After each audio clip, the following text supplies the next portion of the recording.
जो 2025 के लिए बहुत ज़्यादा काम आएँगे और जो ये क्वेश्चंस हैं वो आपके एग्ज़ाम में ज़रूर दिखेंगे। एग्ज़ैक्टली क्वेश्चन सेम ना भी हो तो भी आप क्वेश्चन कर पाओगे। जैसे फॉर एग्ज़ाम्पल आपके सामने एक्सप्लेन टाइप ऑफ एसेट्स आया, तो भी क्वेश्चन यही है और इसके अंदर जितने एसेट्स होंगे मैं सारे डिस्कस करूँगी। अगर मान लो आपके पेपर में करंट एसेट या फिक्स्ड एसेट का कोई डिफरेंस आ जाता है या सिर्फ शॉर्ट नोट आया फिक्स्ड एसेट्स के ऊपर, तो भी आप क्वेश्चन कर पाओगे क्योंकि मैंने इसी तरीके का पीडीएफ रेडी करवाया है। सो दैट इसी तरीके का गेस्ट पेपर है कि आपके सारे क्वेश्चन जो है वो कवर हो पाए एक ही पीडीएफ के अंदर। क्योंकि टाइम बहुत लिमिटेड होता है, आप लोग जॉब करते हैं या फिर कोई अनदर कोर्स कर रहे हैं या बिजी होते हैं, तो आप सिर्फ और सिर्फ एक ही पीडीएफ पे ध्यान दो। इसके प्रिंट आउट्स निकालो, जो जो मैं पढ़ाती जा रही हूँ, एग्जाम्पल समझाती जा रही हूँ, साथ साथ आप उसको नोट भी करते जाओ, ठीक है। और अगर इसकी हार्ड कॉपी चाहिए तो वो भी मिल जाएगी, सॉफ्ट कॉपी चाहिए तो वो भी मिल जाएगी। तो स्टार्ट करते हैं, explain type of assets. Assets के टाइप्स के बारे में डिस्कस करेंगे, बट इन इसके टाइप जानने से पहले हमें ये जानना जरूरी है कि हम उसकी डेफिनेशन समझ लें। अब कई बार हमारे एग्जाम में भी यही होता है और हमसे टाइप्स पूछेंगे तो क्या हमें एसेट्स को एक्सप्लेन करना बनता है? तो जी हाँ, बिल्कुल एक्सप्लेन करना बनता है। अगर आपको एसेट्स की 2 डेफिनेशन आती है तो आप 2 लिखिए, लेकिन मिनिमम 1 तो लिखनी ही होती है। 2 लिखोगे तो अच्छा इंप्रेशन पड़ता है, बट स्टिल 1 लिखोगे तो भी चल जाएगा। उसके बाद टाइप्स लिखना, फिर फ्लो चार्ट्स बनाना, ये सब जो है काफ़ी इम्प्रेसिव होता है। तो सबसे पहले an asset is a resource with economic value that an individual, a company और अ कंट्री ओन्स और control with the expectation that it will provide a future benefit. यानी कि एसेट्स के टाइप के बारे में बात करने से पहले हम ये समझते हैं कि एसेट्स क्या है। एसेट एक रिसोर्स है, ठीक है, एक संसाधन है जिसकी अपनी ही इकोनॉमिक वैल्यू है। That an individual, a company, a country owns or control the expectation that will provide a future benefit। आपको ये मान के चलना है कि एसेट एक ऐसी संपत्ति है, एक ऐसी रिसोर्स है जो आपको फ्यूचर में ना बेनिफिट देती है। अब आप सोचोगे मैम बेनिफिट किस तरीके से देती है? तो देखो भाई, बेनिफिट इस प्रकार से देती है, जैसे मान लो कि आपको अपने बिजनेस के अंदर जो है रिसेप्शन में सोफा रखना था, ठीक है। तो सोफा क्या हुआ आपके लिए? एसेट हो गई, क्योंकि वो आपको फ्यूचर में बेनिफिट देगी ना कि आपकी आपके बिजनेस में या आपकी कंपनी जो चल रही है उसमें सोफा, आपने रिसेप्शन, जहाँ पे आपने रिसेप्शन बना रखा है वहां आपने सोफा रखा कि जो लोग भी विजिट करेंगे वहां सोफे पे बैठेंगे, तो वो फ्यूचर में बेनिफिट दे रहा है ना, तो दैट मीन्स वो आपके लिए एसेट्स हो जाएंगी, ठीक है। इसी प्रकार से बहुत सारी एसेट्स होती हैं, जैसे कि अगर हम आसपास देखें, जैसे हम बिजनेस के अंदर देखें तो प्रिंटर है, चेयर है, टेबल है, रिंग लाइट है। ये सारे जो है हर किसी के काम के अकॉर्डिंग वो उसकी एसेट है, क्योंकि वो उसको एक ऐसा रिसोर्स है जिसकी इकोनॉमिक वैल्यू है और वो फ्यूचर में बेनिफिट भी देती है। Individual usually think of asset as item of value that they could convert into cash at some future point and that might also be producing income and appreciating in the value of meantime. जरूरी नहीं है कि जो हमारी asset है वो सिर्फ हमें फ्यूचर में पैसा ही दे, वो हमें फायदा भी दे सकती है। जैसे आप सोफा है या फिर आपका लैपटॉप है, प्रिंटर है, ये क्या आपको पैसा देंगे या आपने इसलिए खरीदा है कि इसको हम कैश में कन्वर्ट कर लेंगे? नहीं, आपको बेनिफिट चाहिए इससे, सो दैट आप इसको एसेट का नाम देते हैं। और कुछ एसेट्स ऐसी होती है जिसको हम कैश में कन्वर्ट कर लेते हैं, तो वो भी एसेट का ही पार्ट है, ठीक है। Those can be financial asset like stock है, बॉन्ड है, म्यूचुअल फंड्स है, फिजिकल एसेट्स है लाइक होम है और एन आर्ट कलेक्शन। ये सारे आपके क्या हैं? एसेट्स कहलाते हैं। मान लो अगर आपके पेपर में घुमा के क्वेश्चन पूछा जाता है कि आपके जो म्यूचुअल फंड्स हैं क्या वो एसेट्स हैं? अगर हैं तो एक्सप्लेन करो। तो मैं तुम्हें थोड़ा एडवांस लेवल पे भी पढ़ा रही हूँ, सो दैट अगर आपका क्वेश्चन घुमा फिरा के आए तो भी आप कर पाओ। In the case of businesses and assets में be something that has the potential to generate cash flow. मतलब कुछ ऐसा भी कह सकते हो जो कि आपके कैश फ्लो को जनरेट करे, आपके खर्चों को कम करे और आपकी सेल्स बढ़ाए, ठीक है। regardless of whether it is a tangible asset like manufacturing equipments or a fleet of trucks on an intangible asset like patent or a trademark। अब बात करते हैं कि हमारे जो यहाँ पे जो दो एसेट्स के बारे में बात हो रही है, एक टेंजिबल है और एक इंटेंजिबल है। देखो, टेंजिबल में क्या होता है, आप सामान को जो है ना देख सकते हो, छू सकते हो, टच कर सकते हो। जैसे कि आपके सामने जो भी सामान पड़ा है, जैसे कि बिजनेस के अंदर आप देखते हैं चेयर है, टेबल है, फर्नीचर है, ये सब टेंजिबल है जिसको आप देख पा रहे हो, छू पा रहे हो, टच कर पा रहे हो। इंटेंजिबल एसेट्स वो वाली होती हैं, आप सोचोगे कि मैम एक बात बताइए, इंटेंजिबल एसेट्स किस प्रकार से? क्योंकि हम तो यहाँ बिजनेस कर रहे हैं तो हमें इंटेंजिबल जो कि दिखाई नहीं देती, सिर्फ और सिर्फ ना तो हम उसे छू सकते हैं, सिर्फ हम उसको फील कर सकते हैं, ठीक है। तो ऐसी क्या चीज है जो हमारे बिजनेस में काम आती है और वो हमें फ्यूचर में बेनिफिट देती है? तो ऐसा है ना, पेटेंट है, ट्रेडमार्क है। आप कोई भी चिप्स का पैकेट उठा के देख लो, कोई भी नमकीन का पैकेट उठा के देख लो, अगर जैसे हल्दीराम्स की है या कहीं की भी है तो उसके नीचे एक सर्कल में टीएम लिखा रहता है, यानी ट्रेडमार्क, ठीक है, कोई कॉपी नहीं कर सकता, ठीक है। ये नहीं है कि आज किसी का मन करा, आज किसी के पास बहुत पैसा है तो वो हल्दीराम की पैकेट्स की पैकेजिंग करा के नमकीन कोई और डाल के बेच दे, तो पॉसिबल नहीं है क्योंकि उसके पास ट्रेडमार्क है, उस पे केस हो जाएगा। तो इसी प्रकार से है कि ट्रेडमार्क जो है वो एक तरीके का इंटेंजिबल एसेट है, पेटेंट है, ये सब लोग लेते हैं अपने बिजनेस को रजिस्टर करने के लिए या फिर अपने प्रोडक्ट को रजिस्टर करने के लिए, सो दैट उनको जो है आगे चल के दिक्कत ना हो, उनका प्रोडक्ट का नेम कोई कॉपी ना करे। टाइप ऑफ एसेट्स में आता है, one is current asset and second one is fix assets. तो current asset are the short term economic resources that are expected to be converted into cash और consume within a 1 year. आप इसको जल्दी से जल्दी 1 साल के अंदर अंदर, मैंने ये बोला है कि 1 साल के अंदर अंदर जब कैश में जो चीजें कन्वर्ट हो जाती है ना, वो आपकी करंट एसेट का पार्ट होती है, जैसे कि कैश एंड कैश इक्विवेलेंट हो गया, अकाउंट रिसीवेबल हो गया, फिजिकल इन्वेंट्री हो गया एंड वेरियस प्रीपेड एक्सपेंसेस हो गया। नहीं समझ आया कोई दिक्कत नहीं है, अपना एग्जाम्पल देती हूँ आपको मैं। अब जैसे होता क्या है कि मान लो कि आपने बिजनेस करने के लिए अपने जो है बिजनेस के अंदर 10 जो है आप शर्ट्स लेकर आए, ठीक है, और वो 10 शर्ट जो है आपने जल्दी से जल्दी बेच दी, बेच के आपको पैसा मिल गया, या फिर आप कोई भी गुड सामान कुछ भी लेकर आए, वो आपने बेचा, उससे पैसे मिल गए, तो वो आपका करंट एसेट है, क्योंकि साल के अंदर अंदर आप, ऐसा तो नहीं है ना 2 साल बाद बेचोगे, नहीं, आप साल के अंदर अंदर उसको बेचोगे और कैश में जल्दी से जल्दी कन्वर्जन लेकर आओगे। फिक्स एसेट्स कौन सी होती है? Fix asset are the resources with an expected life of greater than 1 year such as plant equipments and building. Fix assets वो वाले रिसोर्स होते हैं जिसका आप एक्सपेक्ट कर सकते हो कि उसकी जो लाइफ होती है वो 1 साल से ज्यादा होती है, जैसे कि प्लांट इक्विपमेंट बिल्डिंग। ये आप 1 साल के क्या आप बोल के लेते हो कि बिल्डिंग मैं 1 साल के लिए ले रहा हूँ, या प्लांट जो प्रोडक्शन करने के लिए यूज हो रहा है वो बहुत ऑलरेडी इतना कॉस्टली है, ठीक है, तो फिक्स एसेट्स है, ये फिक्स्ड है, ठीक है, जो आप जल्दी से बदल नहीं सकते, एक बार लेने के बाद आपको काफी साल तक उसको चलाना पड़ेगा और ये आपको प्रोडक्शन भी देगी और बेनिफिट देगी। An accounting adjustment called depreciation, जो आपकी अकाउंटिंग एडजस्टमेंट होती है उसमें डिप्रिसिएशन आता है। डिप्रिसिएशन का मतलब है कि आपकी जो एसेट की वैल्यू है उसमें गिरावट, यानी कि एसेट की वैल्यू गिर रही है, ठीक है। It's allocate the cost of the asset over time, depreciation may और may not reflect the fix asset loss of the earning power, ठीक है। तो आप इस प्रकार से समझ सकते हैं कि जैसे आपके घर के अंदर आप सोफा ले रहे हो या बेड ले रहे हो, ठीक है, आज आपने 20,000 का 30,000 का ले लिया, उसके बाद 5 साल बाद आप कोई वैल्यू नहीं निकालते हो, ठीक है, आप उसकी हर साल उसको रिकॉर्ड नहीं करते, बस आप एक टाइम आता है जब आपको खराब लगने लगता है और 5-6 साल हो जाते हैं तो आप उसको बेचने की ट्राई करते हो, बिल्कुल वो जो है स्क्रैप में बिकता है और बहुत ज्यादा ही बहुत लो वैल्यू पे मिलता है, ठीक है। तो इस प्रकार से हम लोग इन्वेंट्री जो मतलब जो हमने सोफा खरीदा, फर्नीचर खरीदा, फिक्स एसेट जो भी खरीदे वो हमने अपने रिकॉर्ड नहीं करे, लेकिन बिजनेस में हर चीज रिकॉर्ड होती है, तो वैल्यू तो गिर रही है, चाहे वो हमारे घर में है चाहे वो बिजनेस के अंदर है, बस फर्क का है कि हमारे बिजनेस के अंदर हर एक चीज रिकॉर्ड होती है। जैसे डेप्रिसिएशन का नाम मैंने इसलिए यूज किया क्योंकि इसमें एसेट की वैल्यू गिरती है, ठीक है, और हम बिजनेस में उसको रिकॉर्ड करते हैं। फाइनेंशियल एसेट्स कौन सी होती है? फाइनेंशियल एसेट्स कैन इंक्लूड, उसमें क्या क्या आता है, आपके स्टॉक्स आते हैं, कॉर्पोरेट गवर्नमेंट बॉन्ड्स आते हैं, अदर टाइप ऑफ सिक्योरिटीज आती है, सारी फिक्स एसेट्स का पार्ट है, सॉरी फाइनेंशियल एसेट्स का पार्ट है। फाइनेंशियल एसेट्स आप नाम से समझ रहे हो, ऐसी एसेट जिसके अंदर कुछ ना कुछ पैसे वाली बात हो रही है, जैसे स्टॉक वगैरह लोग लेके रख देते हैं, कॉर्पोरेट गवर्नमेंट के बॉन्ड्स ले लेते हैं, सिक्योरिटीज हो गई, ये सब आता है। इंटेंजिबल एसेट्स कौन सी होती हैं? तो intangible assets are economic resources that are no physical presence, इसकी कोई फिजिकल प्रेजेंस नहीं होती। अभी मैंने ऊपर भी बताया था आपको, जैसे कि कॉपीराइट, ट्रेडमार्क, पेटेंट, गुडविल।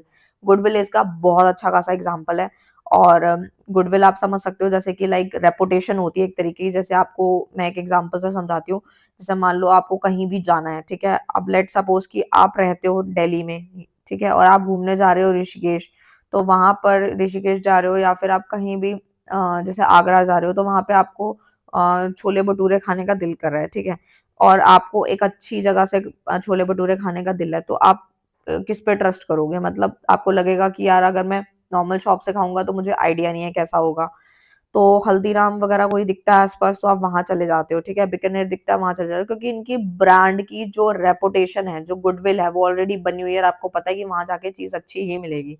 सो गुडविल का एग्जाम्पल यहाँ काम करता है, ठीक है। तो अब आता है, नेक्स्ट आता है explain voucher and recording entries, ठीक है। तो आप मुझे ये भी कमेंट करना कि जो मैं एग्जांपल्स देती हूँ वो आपको पसंद आते हैं या नहीं, मतलब यही छोटे छोटे एग्जांपल्स होते हैं जो डेली लाइफ के होते हैं, जिससे आपको वहां पेपर में चीजें याद आएंगी, तो समझ आ जाएगा, जैसे ही एग्जाम्पल याद आएगा तुरंत टॉपिक याद आ जाएगा कि गुडविल क्या था, या फिर और जो भी मैं समझा रही हूँ। तो कमेंट जरूर करना, बताना मुझे एग्जांपल्स कैसे लगते हैं। Explain voucher and recording entries, इसके ऊपर ना काफी बार क्वेश्चन आ जाता है, कई बार शॉर्ट नोट में पूछ लेता है, कई बार इसके टाइप्स पूछ लेता है। तो अ voucher is a redeemable form of transaction bond that is the worth of a particular monetary value and can only be used on specific grounds or specific goods. For example, include voucher for transportation, food, etc. देखो होता क्या है, जब मैं आपको example समझाती हूँ, voucher को समझने से पहले एक एग्जांपल समझो, फिर आपको वाउचर चुटकियों में समझ आ जाएगा। आप मान लो कि आपको अपनी मम्मी के बर्थडे के लिए ड्रेस लेने जानी थी, आप दुकान पे गए और आप ड्रेस लेके आ गए। अब मान लो कि वो ड्रेस जो है साइज में थोड़ा सा चेंज करना था, या फिर कलर मम्मी को नहीं पसंद आता, या वट कुछ भी सीन हो जाता है, तो आप वहां से जो सामान लेकर आए उसका एक बिल लेकर आओगे, ठीक है। वही है आपका एक वाउचर, जिसके अंदर एक तरीके का ट्रांजेक्शन है वो, जिसमें आपकी हर एक चीज की इंफॉर्मेशन, आपने कितने का लिया, क्या डिस्काउंट मिला, किस डेट पे लिया, और ये सारी चीज की इंफॉर्मेशन वहां पे उस बिल पे अवेलेबल होती है। तो आप इस तरीके से समझ सकते हो कि ऐसे ही हर एक बिजनेस की चीजों को रिकॉर्ड करने के लिए हम वाउचर का इस्तेमाल करते हैं। Example of include voucher for transportation है, फूड है, कुछ भी है तो हमें बिल्स मिलते हैं, तो वही हमारा वाउचर है। अब आप सोचोगे कि मैम जो वाउचर है इस तरीके का, तो वो तो चलो ठीक है, अगर हमें साइज वगैरह चेंज नहीं कराना तो बिल हमारे किस काम का। तो देखो भाई, काम का बिल नहीं है, चलो ठीक है, आपको चेंज नहीं कराना, लेट सपोज आपको चेंज कराना हो तो भी वो बेनिफिट देता वहां पे। बट मैं आप ये सोचोगे मैम बिजनेस में क्या बेनिफिट देते हैं वाउचर, तो देखो भाई इसलिए फायदा देते हैं, अब हम कोई बिजनेस कर रहे हैं या कोई भी कंपनी चला रहे हैं, तो हम कोई भी चीज का सामान जो है रॉ मटेरियल लेकर आ रहे हैं, स्टेशनरी का कोई सामान लेकर आ रहे हैं, या वट हम कुछ भी लेकर आ रहे हैं, तो ये सारी चीजों के जो खर्चे हैं वो कहीं ना कहीं तो रिकॉर्ड होंगे, और उसी को रिकॉर्ड करने के लिए हमारे पास कुछ प्रूफ्स होने चाहिए।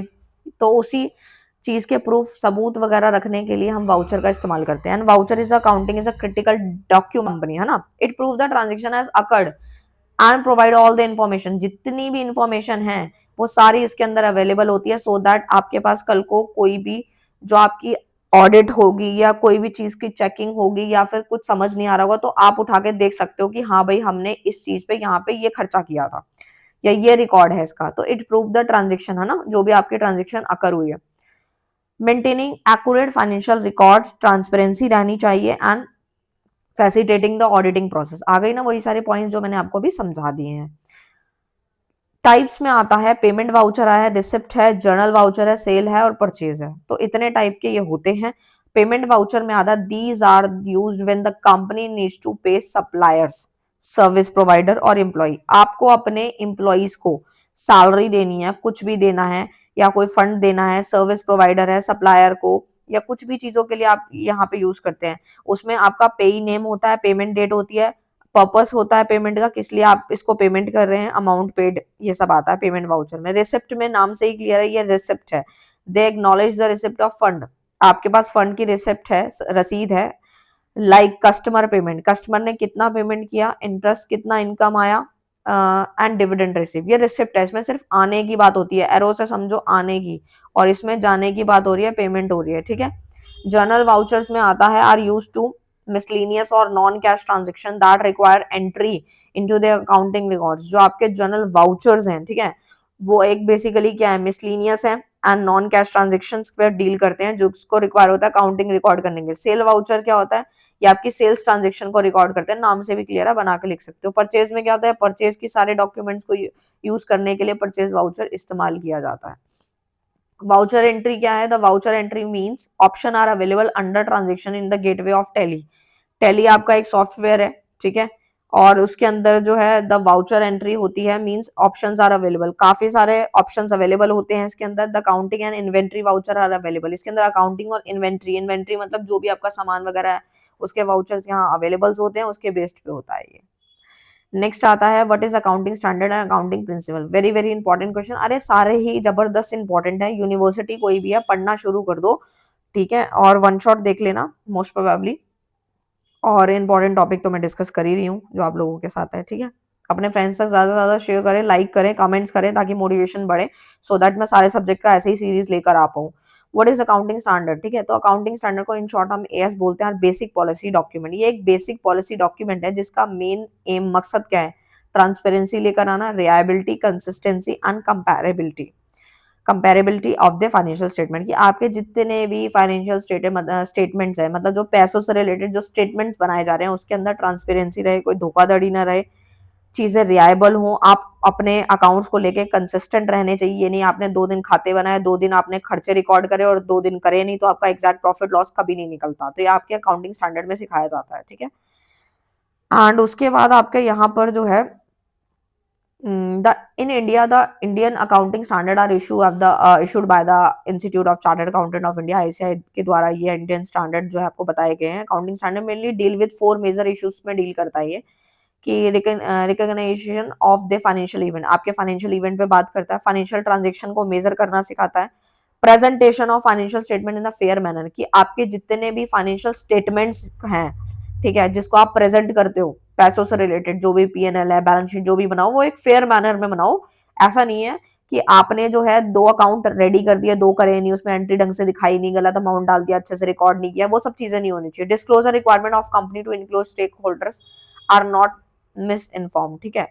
आपको जितनी भी कंपनी से रिलेटेड जो रिक्वायरमेंट है, चीजें स्टेक होल्डर्स को देनी है, बतानी है, शेयर करनी है, वो डिस्क्लोज होनी चाहिए। उसके बाद अकाउंटिंग स्टैंडर्ड का मकसद क्या है, तो सबसे पहला मकसद आता है the main aim is to improve the reliability of the financial statement, reliability पे काम करना है, यानी मेन मकसद यही है कि आप रिलायबल होने चाहिए उस चीज को लेके। There are a comparability, following the standard will allow for the interfirm and intrafirm, होता क्या है कि कंपैरिजन होते हैं। कंपैरिजन किस प्रकार से होते हैं कि आप कभी कभार क्या करते हो, अपने इस साल के प्रॉफिट, जैसे मान लो कि 2024 के प्रॉफिट को आपने अपनी ही कंपनी के 2023 से कंपेयर किया, ठीक है, और हो सकता है कि आपने अपनी कंपनी को किसी अनदर जो आपके पड़ोसी हैं, जो कॉम्पिटिटर कंपनी है, उससे कंपेयर किया, तो ये दोनों चीजें जब आती हैं तो वो कंपैरिजन होता ही होता है, तो उसे हम कंपेरेबिलिटी बोलते हैं। It's also look to provide one set of accounting policy that include the necessary. तो अब हम स्टार्ट कर रहे हैं बेनिफिट्स ऑफ अकाउंटिंग स्टैंडर्ड। तो जो हमारे अकाउंटिंग के स्टैंडर्ड हैं उसके कुछ बेनिफिट्स के बारे में बात कर लेते हैं। सबसे पहला आता है attain uniformity in accounting standard, provide rules for standard treatment and recording of transactions, कि अकाउंटिंग स्टैंडर्ड का कुछ ये बेनिफिट है कि हमें अपने रूल्स एंड रेगुलेशन से रिलेटेड हम रिकॉर्डिंग करने में मदद मिलती है। इम्प्रूव होती है reliability of financial statement, there is many stake holder of a company that rely on the financial statement for the information, अगर उनको कोई भी इन्फॉर्मेशन चाहिए तो वो अपने फाइनेंशियल स्टेटमेंट से चेकआउट कर सकते हैं, उनको काफी सारी इन्फॉर्मेशन जो है मिल जाती है। Prevents frauds and accounting manipulation accounting standard, यानी कि जो हमारे फ्रॉड्स हैं, lay down the accounting principle, जो भी हम काम कर रहे हैं अकाउंटिंग स्टैंडर्ड पे, उस पर जो मैनिपुलेशन होता है, ठीक है, या फिर जो धोखाधड़ी टाइप होती है, फ्रॉड जो होते हैं, वो भी हम प्रिवेंट कर पाते हैं। Assist auditor for now the accounting standard lay down all the accounting policies rules regulation in written format में होना चाहिए। कंपेरेबिलिटी में है, जो मैंने आपको अभी ऊपर अच्छे से समझाया, ये भी एक मकसद है अकाउंटिंग स्टैंडर्ड का, कि हम कंपेयर करेंगे तभी चीजों को अच्छे से समझ पाएंगे, क्योंकि अगर हम कंपेरिजन नहीं करेंगे तो हमारी ग्रोथ नहीं हो पाएगी। मैनेजरियल अकाउंटिंग अकाउंटेबिलिटी को भी डिटरमाइन करता है, यानी ये मदद करता है हमारी मैनेजमेंट ऑफ एन एंटिटी के परफॉर्मेंस को मेजर करने में। अकाउंटिंग प्रिंसिपल कौन कौन से प्रकार के होते हैं, तो एक होता है accrual principle, second is conservatism, third is consistency, fourth one is economic entity principle, fifth one is going concern and six one is reliability, ठीक है। तो सबसे पहले एक्यूरल प्रिंसिपल की बात कर लेते हैं। जो accounting principle recognize income and cost when they are generated और spend regardless of when cash is exchange. जो हमारा एक्यूरल बिजनेस होता है वो हमें समझाने की कोशिश करता है कि जो हमारी इनकम है, ठीक है, और एंड द कॉस्ट जो है उसको रिकॉग्नाइज करता है व्हेन दे आर जनरेटेड, जैसे ही वो जनरेट है या स्पेंड हो गया है, regardless of when cash is exchange, मतलब कैश आए या ना आए, हमारी जिस दिन इनकम जनरेट होगी हम स्पेंड कर देंगे, तो उसी टाइम हमारा एक्यूरल प्रिंसिपल पे काम करेगा, उसी टाइम रिकॉर्डिंग हो जाएगी। कंजर्वेटिज्म प्रिंसिपल समझाता है this is the concept that you should record expenses and liability as soon as possible. आपको अपने खर्चे और लायबिलिटी दोनों को ही जल्दी से जल्दी रिकॉर्ड करना होता है, but to record revenue and asset only when they are sure that they will occur. Conservatism हमें समझाता है कि आपको अपने खर्चे और लायबिलिटी को जल्दी से जल्दी रिकॉर्ड करना होता है, और जो आपके रेवेन्यू और संपत्ति है, एसेट है, उसको आप तभी रिकॉर्ड करें जब आप उसके प्रति श्योर हैं। कंसिस्टेंसी प्रिंसिपल कहता है this is the concept that once you adopt an accounting principle और मेथड, की आपने अगर कोई भी प्रिंसिपल या मेथड को एक बार अडॉप्ट कर लिया है तो आपको उसी पे चलना है। जैसे अगर आप डेप्रिसिएशन कैलकुलेट कर रहे हैं तो आपको एसएलएम पे काम कर रहे हैं तो आप एसएलएम पे काम करें, डब्ल्यूडीवी पे ना जाएं। अगर आपने डब्ल्यूडीवी पे चले गए तो दोबारा एसएलएम पे ना आए, एक ही कंसिस्टेंट जो आपको मेथड लगाया आप उसी पे ही फॉलो करें।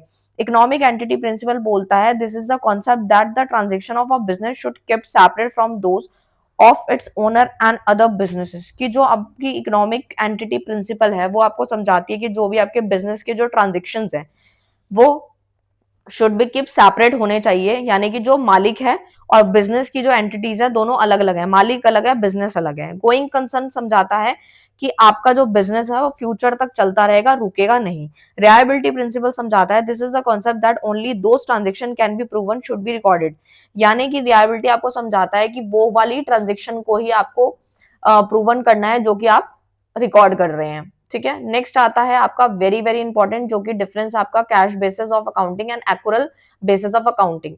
तो कैश बेसिस की बात नाम से ही क्लियर आती है आपको। कैश बेसिस मतलब यहाँ पे सिर्फ कैश की रिकॉर्डिंग होती है, कैश का इनफ्लो आउटफ्लो होता है, और जबकि एक्यूरल में क्या होता है, क्रेडिट भी आ जाता है, मतलब उधार की चीजें भी रिकॉर्ड की जाती है। तो देखो कैश में लिखा गया it is the that basis of accounting where any income or expenses recognized only when there is inflow or outflow of cash, मतलब कैश का इनफ्लो हो या फिर आना या जाना पैसे का, दोनों की रिकॉर्डिंग होती है ओनली कैश वाली।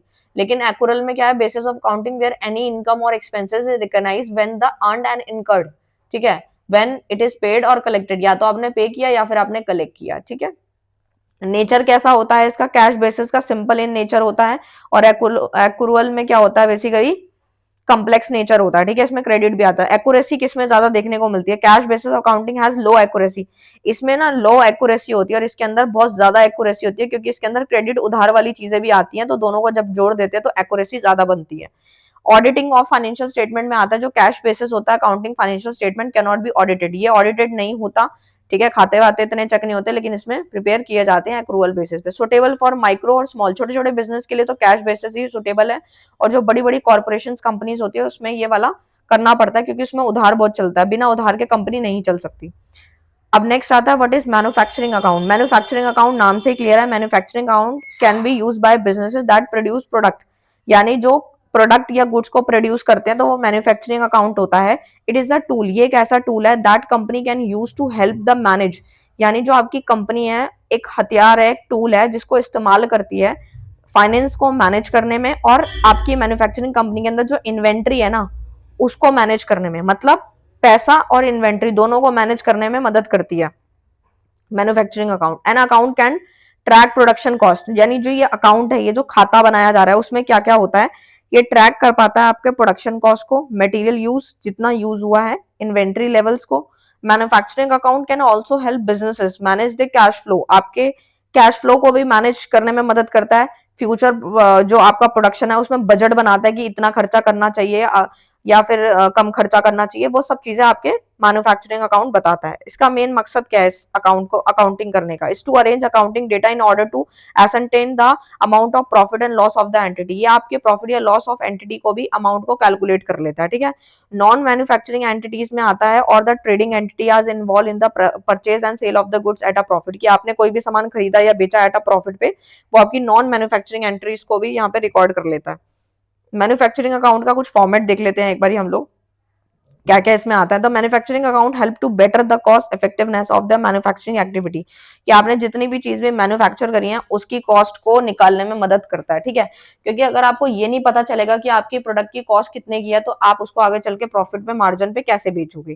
Trading account shows gross profit whereas the manufacturing account जो होता है वो सीओजीएस हो गया, इंक्लूड डायरेक्ट एक्सपेंसेस, ये सब कैलकुलेट करके बताता है। We debit all the direct production expenses, आपको डेबिट क्या करना है, सारे डायरेक्ट प्रोडक्शन एक्सपेंसेस जैसे कि depreciation on plant and machinery, factory building repair, plant and machinery, factory building, salary to the factory manager, wages, cartage, ये सारी चीजें आपके डेबिट साइड पे आती हैं।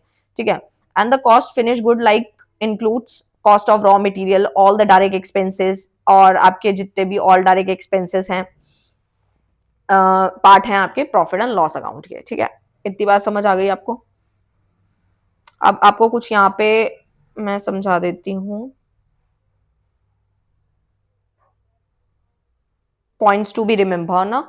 In the absence of ledger balance, अगर आपके पास लेजर का बैलेंस एब्सेंस में है, नहीं दिया, जैसे कि like inventory, quantity, manufacture, we needs to calculate, फिर आपको कैलकुलेट करना पड़ेगा इन्वेंट्री भी और सेल्स भी। ठीक है, फ्रॉम द अवेलेबल डेटा, जो भी आपको डेटा दिया होगा उसके अकॉर्डिंग आपको इन्वेंट्री एंड सेल्स कैलकुलेट करना है।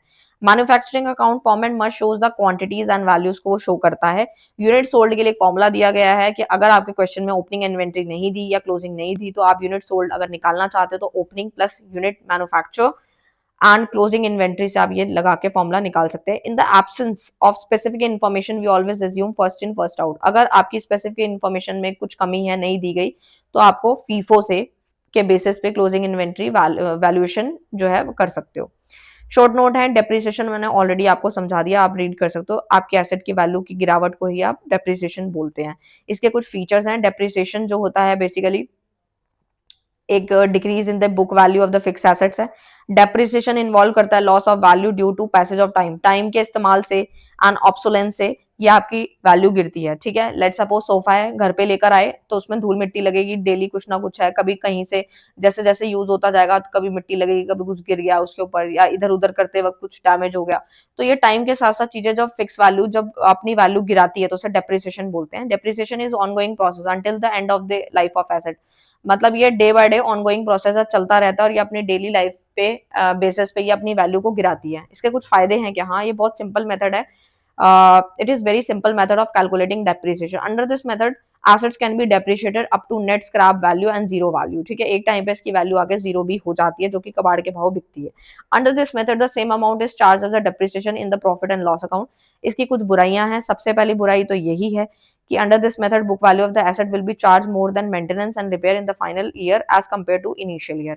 आप देखेंगे अगर आप एसएलएम लगाएंगे तो हर साल जो है वो सेम प्राइस से वैल्यू डिक्रीज होती है, डब्ल्यूडीवी में चेंज होती रहती है कि जितनी आपने वैल्यू निकाली है, जैसे 10% पे निकाला तो फिर वो माइनस होकर फिर ऐसे निकलता है। ठीक है, it is difficult to ascertain the suitable rate of depreciation. आपको एग्जैक्टली नहीं पता चल पाता कि आपकी जो रेट ऑफ डेप्रिसिएशन कितना सुटेबल रहेगा। Not suitable for asset having long life and high value पे भी ये सुटेबल नहीं होता।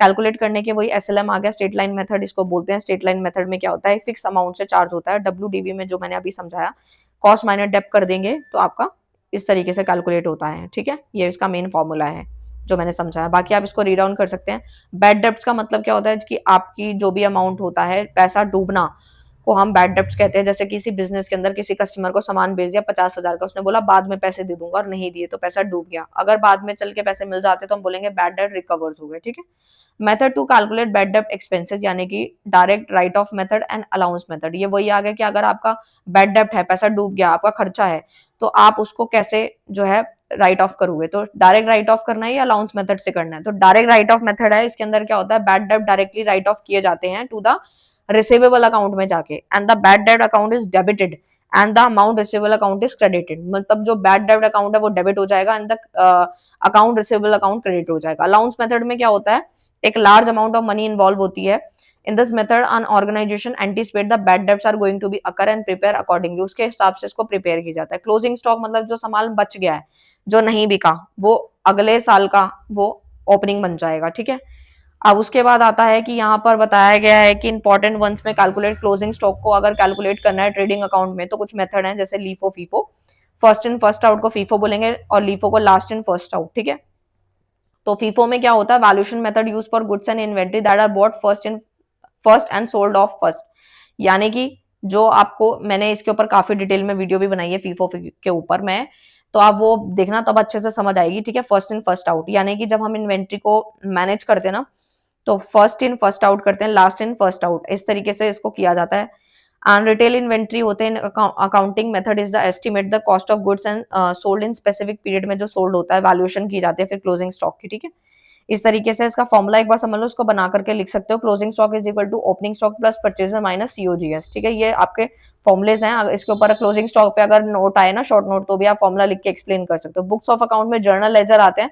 जर्नल आपका सबसे पहला अकाउंट होता है, लेजर उसके बाद बनता है, देन उसके बाद ट्रायल बैलेंस बनता है। ठीक है, परचेज बुक आपको पता ही है, इसमें सारी परचेज की रिकॉर्डिंग होती है। परचेज में कौन सी, उधार वाली। ठीक है, सेल्स में क्या होता है, सारी सेल्स जो उधार पे बेची गई हैं बिजनेसमैन के द्वारा वो रिकॉर्ड होती हैं। रिटर्न इनवर्ड बुक में क्या होता है, record return goods by customer, यानी जो कस्टमर ने रिटर्न कर दिया सामान वो सब रिकॉर्ड होता है रिटर्न इनवर्ड बुक के अंदर। ठीक है, एंड रिटर्न आउटवर्ड बुक में क्या होता है, ये रिकॉर्ड करता है रिटर्न टू द सप्लायर, जो भी गुड्स जो है रिटर्न किए गए हैं सप्लायर को, वो सब रिकॉर्ड होता है। जर्नल आपको अभी मैंने बताया ही है। कैश बुक इसमें सारी कैश की रिसिप्ट एंड पेमेंट जो भी आई है, कैश में पैसे का आना और जाना कैश बुक में रिकॉर्ड होता है, ठीक है। लेजर जो है आगे फर्दर पार्ट्स में डिवाइडेड है, बाइफिकेट किया गया है, cash book, journal ledger, debtor ledger and credit ledger. Cash book नाम से ही क्लियर है, अभी बताया मैंने आपको। जर्नल लेजर में क्या आता है, अब बिजनेस फाइनेंशियल ट्रांजेक्शन सारी आती है। डेटर लेजर में क्या आता है, provide information about the credit sale, जो आपकी उधार वाली सेल है वो सब आती है। क्रेडिट लेजर में क्या आता है, क्रेडिट परचेज जो किए गए हैं रिलेटेड टू द सेलर, वो सब आता है इसमें, ठीक है। नेक्स्ट क्वेश्चन है, वेरी वेरी इंपॉर्टेंट है, manual accounting and computerise accounting, right. तो जो मैनुअल होती है वो नाम से ही क्लियर है, मैनुअल है मतलब हाथ के द्वारा जो पहले की जाती थी, बड़े बड़े रजिस्टर मेंटेन होते, लाइनें खींच के हम लोग इधर जो आपकी लेफ्ट हैंड साइड है उस पर आप लोग डेबिट लिखते थे और जो आपकी राइट हैंड साइड है उस पर आप क्रेडिट लिखते थे। तो इस तरीके से आप चीजों को मैनेज करते थे और बहुत सारी चीजें अकाउंट्स खाता वगैरह तैयार करते थे। लेकिन आज तो कंप्यूटराइज है, कंप्यूटर पे सारा काम है, ऑलरेडी फॉर्मेट बना, बस एंट्री आपको डालनी है, अमाउंट डालना है। तो मैनुअल अकाउंटिंग क्या है, एक सिस्टम है accounting that users physical register होते थे and account books for keeping financial चीजों को रिकॉर्ड करते थे, खर्चे वगैरह इनकम सब रिकॉर्ड करते थे। फर्क कहाँ रहा है, मैनुअल मतलब जो पहले हाथ से किए जाते थे, खुद अकाउंट बना के सब रिकॉर्डिंग होती थी, और कंप्यूटराइज में क्या होता है कि एक अकाउंटिंग सिस्टम है जो आज यूज किया जा रहा है, अलग अलग सॉफ्टवेयर यूज किए जा रहे हैं, अपनी ट्रांजेक्शन को इलेक्ट्रॉनिकली हम रिकॉर्ड कर रहे हैं। रिकॉर्डिंग में क्या था, मैनुअल जो था, recording is possible through books of original entry के द्वारा करते थे, लेकिन इसके अंदर डेटा के द्वारा, डेटा कंटेंट के द्वारा इसमें रिकॉर्ड होता है। कैलकुलेशन कैसी होती है, all the calculation perform manually, हर एक कैलकुलेशन मैनुअली करनी होती थी। लेकिन इसके अंदर क्या होता है, कंप्यूटराइज में only data input is required, इसमें डेटा इनपुट रिक्वायर्ड होता है और calculation are perform by computer system के द्वारा होता है। स्पीड उसमें स्लो होगी क्योंकि एक एक बंदा खुद खाता बनाएगा, लाइनें खींचेगा, टाइम लगाएगा, रिकॉर्ड करेगा। उसमें क्या है कि ऑलरेडी फॉर्मेट बना, फटाफट से अगर स्पीड है तो फटाफट से डल जाएगा, कंपैरेटिवली फास्टर होता है। ट्रायल बैलेंस प्रिपेयरली नेसेसरी होता है मैनुअल में, जबकि इसमें क्या होता है, instant trial balance is provided on daily basis, ठीक है। इस तरीके से है। नेक्स्ट क्वेश्चन है, बस ये पीडीएफ खत्म होने वाली है, वन शॉट कंप्लीट होने वाला है, तो अपने फ्रेंड्स तक जरूर शेयर कर देना। जैसे ये कंप्लीट हो जाएगा, दो पार्ट हो जाएंगे इसके, एक पहले दिया था और एक ये वाला, उसके बाद वन शॉट में बना के डाल दूंगी 2025 के लिए। मोस्ट इंपॉर्टेंट टॉपिक है, रट्टा मार लेना और पढ़ना शुरू कर दो। Explain any two of the following concept, इस तरीके से आपका तो मटेरियलिटी कॉन्सेप्ट क्या, कंसिस्टेंसी क्या, टाइमलाइन क्या, इंडस्ट्री है। तो देखो इसमें से मैं ऑलरेडी ऊपर आपको पढ़ा चुकी हूँ, कंसिस्टेंसी पढ़ा चुकी हूँ, मटेरियलिटी भी पढ़ा चुकी हूँ, ठीक है, ये दो तो पढ़ा चुकी, सेम वही आप इसको पढ़ सकते हो, ठीक है। नेक्स्ट पे आ जाते हैं।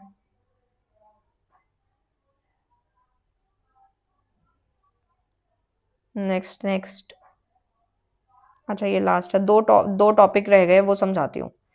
हाँ, टाइम लाइननेस कॉन्सेप्ट क्या कहता है, तो timeliness of accounting information highly desirable since information that is present timely in generally more relevant to the user while delay in the provision of information tends to, मतलब हम ये बोल सकते हैं कि टाइमलाइंस प्रिंसिपल जो है वो बहुत ही क्लोजली रिलेटेड है रिलेवेंस प्रिंसिपल के, ठीक है। होता क्या है, ये बहुत हाईली डिजायरेबल इंफॉर्मेशन होती है जो कि हमारे को जिसको भी अपने यूजर्स को इंफॉर्मेशन देनी है तो वो हमें टाइमली देनी चाहिए, टाइमली काम करना चाहिए। अगर हम टाइमली इंफॉर्मेशन नहीं देंगे या सही डेटा नहीं प्रोवाइड करेंगे तो दिक्कत बन सकती है। इंडस्ट्री प्रैक्टिस कॉन्सेप्ट क्या बोलता है, industry accounting can be defined as the application of accounting principle and practice that are specific to a particular industry or sector। एक particular industry या sector जो होता है उसमें हमारे कुछ principle और practices जो होती हैं वो बिल्कुल specific होती हैं, इसी चीज के लिए बनी है चीज, ठीक है। अब होता क्या है कि each industry has its own set of accounting requirement, हर एक अकाउंटिंग रिक्वायरमेंट को जो होती है वो अपनी इंडस्ट्री के अकॉर्डिंग होती है। जैसे consideration due to unique nature of the operation, उसका रेवेन्यू रिकग्नाइजेशन कॉन्सेप्ट पैटर्न अलग होगा, कॉस्ट स्ट्रक्चर पैटर्न अलग होगा, तो अपनी इंडस्ट्री के मुताबिक जो काम हो रहा है। इंडस्ट्री प्रैक्टिस कॉन्सेप्ट होती है कि काफी एम्प्लॉयज को प्रैक्टिस कराई जाती है, सो दैट सिखाया जाता है कि हमारे, अब ऐसा नहीं होता कि हर कोई टेली पे ही काम कर रहा है, काफी कंपनीज क्या करती है अपने सॉफ्टवेयर अलग प्रिपेयर कराती है और उस पर काम कर। तो आई होप आपको समझ आ गया होगा, पूरा का पूरा पीडीएफ मैंने कंप्लीट करा दिया वन शॉट। तो ऑल दी बेस्ट आपके एग्जाम के लिए, अच्छे से करके आना, और जो आपके प्रैक्टिकल क्वेश्चन है उसको जो है टेलीग्राम पे मैंने डाल दिए हैं, उसको वहां से प्रैक्टिस कर लेना, और नोट्स चाहिए तो वो मिल जाएंगे, वो भी पढ़ लेना। अगर आपने नोट्स प्लस गेस्ट पेपर कर लिया तो 95 प्लस लाने से कोई नहीं रोक सकता, मैं खुद बोल रही हूँ, ठीक है। तो all the best, thank you so much.